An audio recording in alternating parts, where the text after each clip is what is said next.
Hi there, welcome back to Not Another Budget. I'm Nicole, and on this channel I'm attempting to cash budget my way out of debt and fix every year's financial misbehaviour. And if that's something you're interested in following along with, please don't forget to stick around and check out the other content that I've created for you on this channel.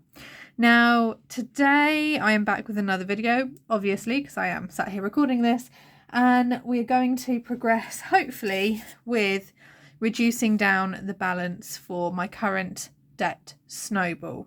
The current one that I'm working on is Credit Spring, and in October we started off with a balance of £100, and through both Snowball payments, planned minimum debt payment, and then counting up the penny change to add to my Snowball, it's currently down to £39.60. So I have a small pot of change here. It's not going to be as large as previous weeks. There we go. And yeah, I just thought I'd just do a very, very quick bring you up to speed. It's my day of lots and lots of recording to try and maintain some form of Vlogtober. So all of the 10 pences, 5 pennies, coppers, 1p's, 2p's all go into Percy Piggy Bank if you've never kind of watched these videos before. When this is full, I will empty it and we'll see what the balance is and make a decision about what to do with it. Will I take it down to Tesco's and feed it into the self-scanning machines and do a little bit of a food shop? Will I put it towards a debt Snowball? It just all very much depends. We're about halfway full in here. And I have to say, I'm really glad that I'm not counting up and keeping an eye on those things as well. It's all 20p's this week, which is fine. There's a lot of kind of swapping and changing as and when I get pound coins as change. I'll change these out, or I will change the money for notes and things. So that's why there's a repeated occurrence of 20p's and 50p's, but that is what I am saving to go towards this. Oh, you're a 10p. 2, yep, 3, yep, 4, okay, £4.20. So I'm going to take that. It's a small debt amount, but that is fine because we are right down now in the weeds chunking this down. Now, I would love to, so that's going to take me down to £35.40. Brilliant. Now, I am still quietly saying to myself, and I guess you guys out there as well, that I really want to get this cleared by the end of this month, ideally. But we're halfway through the month, and because of my earlier decisions to make a larger lump sum payment to debt and go kind of all in on paying off debt and going for a debt Snowball, at the minute the budget is too tight for me to 100% guarantee and just go, yep, I'm going to take £35.40 from it and pay it off today. That is because it's halfway through the month. I've still got a lot of driving to do next week, so I've got to account for the fact that there's, at least £60 or £50 worth of petrol that's going into my car. While I'm generally well stocked for food overall, there's a couple of things that I take in, like porridge pots and coffee sachets and stuff for lunch, and that is because the workrooms, the DT department is the other side of the school from the staff room, and there's not the time to run, get a coffee, or like if you run out of milk, you've then got to run to somewhere else to get it. So they're just little things that I do to just keep on top of things like that. So there's little things like that I need to buy. I've got a couple of conferences that I need to get a book for, and then also because I'd taken the £200 extra that I'd put towards my guarantor payment at the start of this month, it then meant actually I've had to do some vintage selling and things like that to put that money back into my budget because it wasn't really there to start with. So the best time for me to do that is to realistically the end of the month when I have half term. I have all of the time off, but then I'm not going to get the money until November because high vintage payout systems.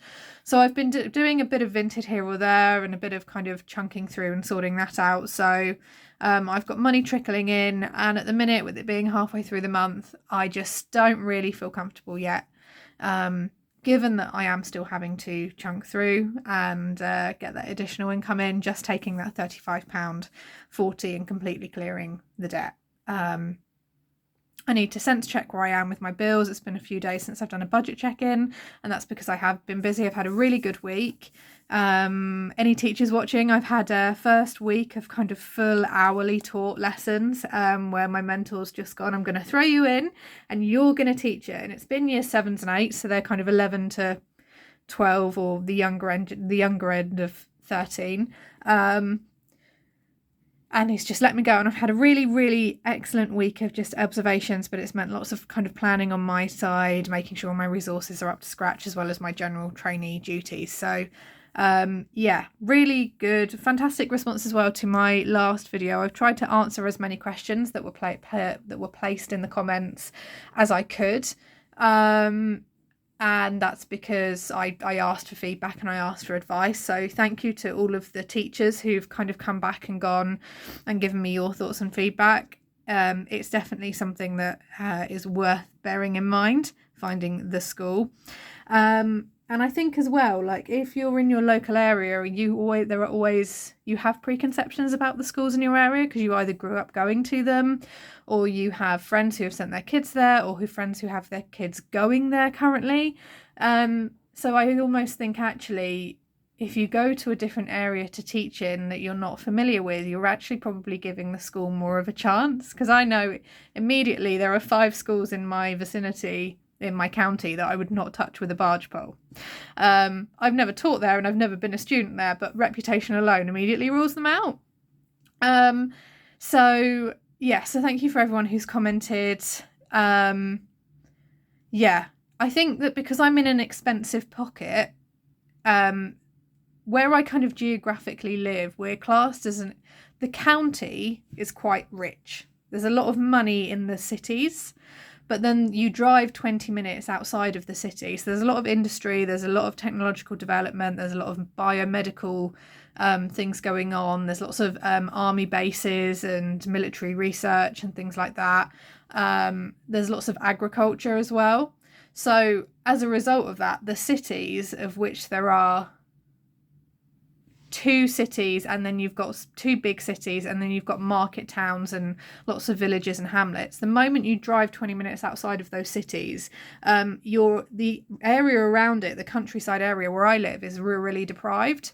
So classed as rurally deprived, and essentially that means that the people who live in these areas are typically earning less than the national average. That there is likely to be a lack of quote unquote skilled professional jobs available, and that the income to expenditure ratio is going to be significantly different. And obviously the deprivation means that that's taking place within a countryside. Urban deprivation means it's taking place in urban, more built up areas.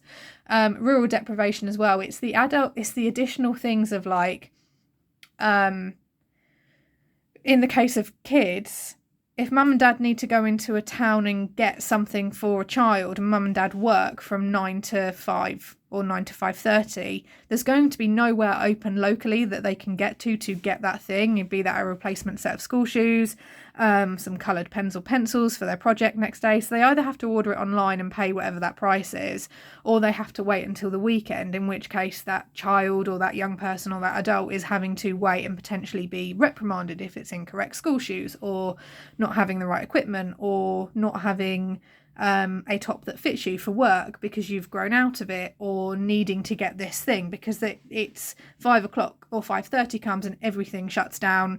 If you're lucky, you're near a supermarket, but if you don't drive, there's no public transport. How are you going to get there? So but because the cities are prosperous, what you get is a lot of people who now can't afford to buy in the cities or rent in the cities because the inflation rate is so high. They are now renting or buying in the rural communities, which has put the prices up because housing sellers, landlords, letting agents have all seen the opportunity. People have this big influx of income and they are moving to communities. So therefore the local communities can't afford to keep up with the rising rates of house prices to buy. if you're selling a house, you're going to be doing quite well. You'll make money back if you're selling a house. But if you want to buy a house and you're local, or you want to rent a house if you're local, you're basically being priced out because of this inflationary rate. And because of this, it's not even gentrification, because it's people that are moving to buy a house so that they can commute to work in the city, because the city wages won't let them buy in a city, but they can live and buy quite comfortably very nice sized houses in the area. So as a result, I mean, it's quite funny. When I left university a decade ago and I initially moved back in with my parents, I looked and it was a property, it was a 2-bed flat above a beauty salon, and it was on the outskirts of like one of the local market towns. And I think at the time, for a 2-bed flat, unfurnished, no bills or anything like that, it was on the market a decade ago for £450, and it was only ever up for a 6-month lease. And every 6 months it's been re-advertised with at least a £50 to £75 a month increase, but the actual flat itself, in terms of the pictures, have stayed the same for a decade. So that property is now something like £1,000 for a 2-bed flat a month on a 6-month only lease.